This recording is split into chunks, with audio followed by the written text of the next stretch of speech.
આજે મારા લગ્ન થયા હતા. હું સાંજ પડવાની રાહ જોઈ રહ્યો હતો. મારી પત્નીની ઉંમર 14 વર્ષની હતી. મારી માએ મને કડક શબ્દોમાં કીધું હતું કે તેને હાથ પણ લગાડતો નહીં. હું શાંતિથી બેસી ગયો. પરંતુ 15 દિવસ પછી મારી હિંમત તૂટી ગઈ. મેં મારી માને જમવાની અંદર દવા આપી દીધી અને પછી તે સૂઈ ગઈ. અને પછી હું મારા રૂમમાં ગયો અને પછી અમારા પરિવારમાં અદલા બદલી લગ્ન કરવાનો રિવાજ હતો. મારી બહેન મારા મામાના છોકરાને પસંદ કરતી હતી. તેનાથી હું ઉંમરમાં મોટો હતો, પરંતુ મારી માએ તેની પસંદગીનો ખ્યાલ રાખ્યો. જેવા મારા મામા મારી બહેનની સગાઈ માટે વાત કરી તો મારી માએ પણ મારા સંબંધની વાત તેની સાથે કરી દીધી. મારા મામાએ તરત જ હા પાડી દીધી. ત્યારે મારી મા હેરાન થઈને મારા મામાને કહેવા લાગી, તારી છોકરી રેશમા હજી ઉંમરમાં નાની છે. તેની ઉંમર ફક્ત 14 વર્ષની છે. તો શું તું આટલી નાની છોકરીના પણ લગ્ન કરી નાખીશ? હું મામાની વાત સાંભળીને હેરાન થઈ ગયો. મામા કહેવા લાગ્યા કે આપણા સમાજમાં રિવાજ છે અને તે મુજબ આપણે લગ્ન કરવા પડે. હું મારી દીકરી રેશમાના લગ્ન તમારા છોકરા સાથે કરવા તૈયાર છું. એની વાત સાંભળીને મને ખૂબ જ આશ્ચર્ય થયું. પરંતુ મારી બહેન આજે ખુશ હતી, કારણ કે તે જે છોકરા સાથે મોહબ્બત કરતી હતી તે તેને મોહી ગયો હતો. હું પણ મારી માની જીદ સામે મજબૂર થઈ ગયો. એટલે મેં મારા મામાની છોકરી રેશમા સાથે લગ્ન કરવા માટે હા કરી દીધી. રેશમા જ્યારે નાની હતી ત્યારે મારા ઘરે રમવા માટે આવતી. હું તેનાથી 12 વર્ષ મોટો હતો અને મારા સંબંધીઓની અંદર મારી જોડ થાય એવી કોઈ છોકરી નહોતી. અને અમારા સમાજમાં અદલા બદલી વગર કોઈના લગ્ન થતા ન હતા. ભલે પછી તેની કેટલા વર્ષો સુધી રાહ જોવી પડે. રાહ જોવા કરતાં મને લગ્ન કરવામાં સમજણ દેખાય. લાંબો સમય રાહ જોવી એના કરતાં સારું હતું કે હું મારાથી નાની રેશમા સાથે લગ્ન કરી લઉં અને મારી જિંદગી બરબાદ થતી બચી જાય. મારા ઘરમાં લગ્નની શરણાઈઓ વાગવા લાગી. લગ્નનો દિવસ પણ નજીક આવી ગયો. હું મારી બહેનના લગ્નની તૈયારી કરી રહ્યો હતો. હું એક મોટી કંપનીની અંદર નોકરી કરતો હતો. મારો પગાર પણ ખૂબ સારો હતો. મારા ઘરે રૂપિયાની કોઈ તકલીફ ન હતી, પરંતુ મને શરમ એક જ વાતની આવતી હતી કે મારી પત્નીની ઉંમર ફક્ત 14 વર્ષની હતી, જ્યારે મારી ઉંમર 26 વર્ષની થઈ ગઈ હતી. હું ખૂબ જ મજબૂત યુવાન હતો. મેં જોયું કે વિદાયના સમયે મારી પત્ની ખૂબ જ રડી રહી હતી. મને એવું લાગ્યું કે તે લગ્ન માટે તૈયાર ન હતી. તે ફક્ત 9મા ધોરણમાં અભ્યાસ કરતી હતી અને તેને લગ્ન કરીને તેના ઘરેથી વિદાય કરી દેવામાં આવી. મારી બહેનના પણ લગ્ન થઈ ગયા હતા. આથી તેની વિદાય પછી ઘરે કોઈ કામ કરે એવી છોકરીની જરૂર હતી. એટલા માટે મારા લગ્ન કરવા પણ જરૂરી હતા.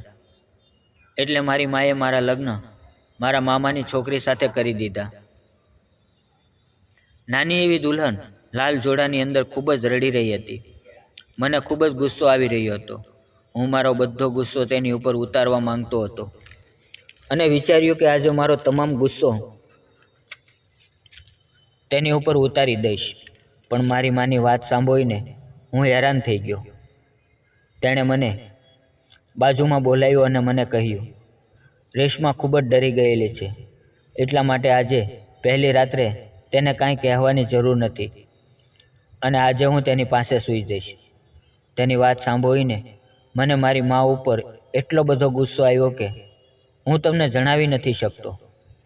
એટલી અજીબ વાત છે. સુહાગરાત મારી અને મારી દુલ્હનની પાસે મારી મા સૂઈ જશે, પરંતુ મેં દુલ્હનની મજબૂરી જોઈને હા પાડી દીધી અને હું બાજુના રૂમમાં સૂઈ ગયો. બીજે દિવસે સવારે મારા મિત્રો મારી મજાક કરવા લાગ્યા. આજે મેં તેનો ચહેરો પણ જોયો નહોતો. તે નાની ઉંમરની હતી કે જવાન હતી. મારા દોસ્તો મારી સાથે હસી મજાક કરવા લાગ્યા. તે કહી રહ્યા હતા કે મારી રાત કેવી પસાર થઈ. હું તેમને શું કહું કે હું એકલો સૂઈ રહ્યો હતો. બીજે દિવસે જ્યારે હું મારા રૂમની અંદર ગયો હતો, મારી પત્ની એકદમ બેડ ઉપર ઊભી થઈ ગઈ. તે ખૂબ જ ડરવા લાગી. તે આંખો ફાડીને મને જોઈ રહી હતી.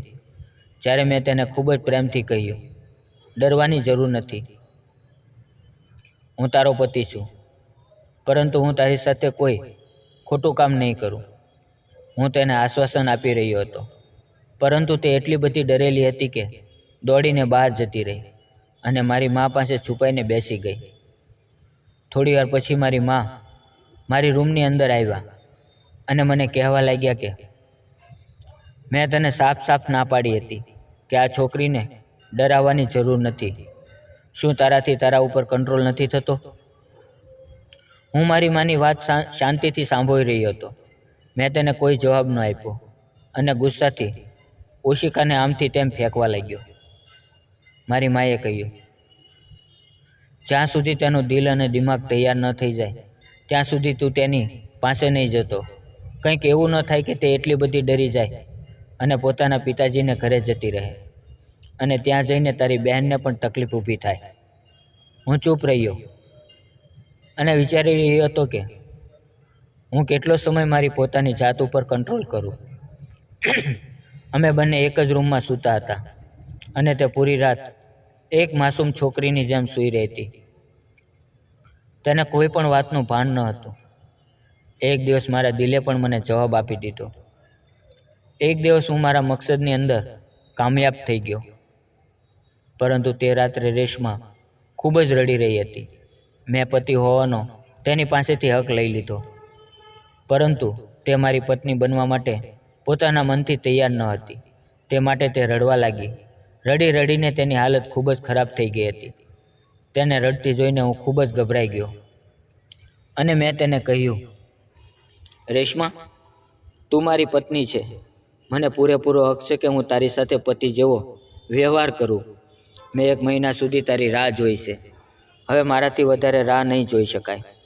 તેણે મારી કોઈ પણ વાતનો જવાબ ન આપ્યો. તે સવાર સુધી બસ રડતી રહી. તેની આંખો સૂજી ગઈ. માએ સવારે તેની હાલત જોઈને તે સમજી ગઈ કે મેં જરૂર સાંજે તેની સાથે જબરદસ્તી કરી છે. તે મને ખીજાવા લાગી, પરંતુ મેં તેની વાત ઉપર ધ્યાન ન આપ્યું. મારા લગ્ન પણ મારી માએ કર્યા હતા. જ્યારે હું મારી ઓફિસે ગયો તો ત્યાં એક નોકરાણી વાત સાંભળી. મને મારી પત્ની રેશમા ઉપર ખૂબ જ તરસ આવી ગઈ. તે કહી રહી હતી કે હું મારા પતિથી અલગ થઈ રહી છું, કારણ કે તે મારી નાની એવી દીકરીના લગ્ન એ જબરદસ્તીથી કરાવી રહ્યો છે. તેની વાતોએ મને હેરાન કરી દીધો. છતાં મેં તેને કહ્યું, એ તો સારી વાત કહેવાય. અમારા ખાનદાનમાં તો નાની ઉંમરમાં લગ્ન કરવા તે આમ વાત છે. તેણે એક નજર મારી સામે જોયું અને અફસોસ કરીને કહેવા લાગી, શું સાહેબ, તમે જાણો છો કે છોકરીઓના દિમાગ પર કેવી અસર થાય છે? ક્યારે તમે વિચાર કર્યો છે? હું મારી છોકરી સાથે આવું નહીં થવા દઉં. ભલે પછી મારો પતિ મને છોડી દે, હું મારી છોકરીને ભણાવીશ. તે ખૂબ જ જોશભર્યા અવાજથી મારી સામે વાત કરી રહી હતી. ત્યારે રેશમાનો રોયેલો ચહેરો મારી નજરો સામે દેખાવા લાગ્યો. તે રાત્રે તે કેટલી જોર જોરથી રડી રહી હતી અને મેં તેનો જરા પણ ખ્યાલ ના કર્યો. તે દિવસ પછી મારો તેની તરફ વ્યવહાર સાવ બદલાઈ ગયો. હવે હું તેનો ખ્યાલ રાખવા લાગ્યો. એક પત્નીની જેમ નહીં, પણ એક દોસ્તની જેમ. હું તેની દરેક વાત ઉપર સપોર્ટ કરવા લાગ્યો. હું તેની સાથે ઊભો રહેતો. તે ભલે ઘરનું કામ હોય કે પછી બહારનું. તેને જો બહાર જવું હોય તો હું તેની સાથે જ હતો. અને એક દિવસ એવો દિવસ પણ આવ્યો જ્યારે તેણે પોતાની મનની વાત મને કરી. તેણે કહ્યું, હું હજુ થોડું વધારે ભણવા માંગુ છું. હું પોતે તેને સ્કૂલે લઈ ગયો અને તેને આગળનું ભણવા માટે ધોરણ 9માં મેં તેને દાખલ કરાવી.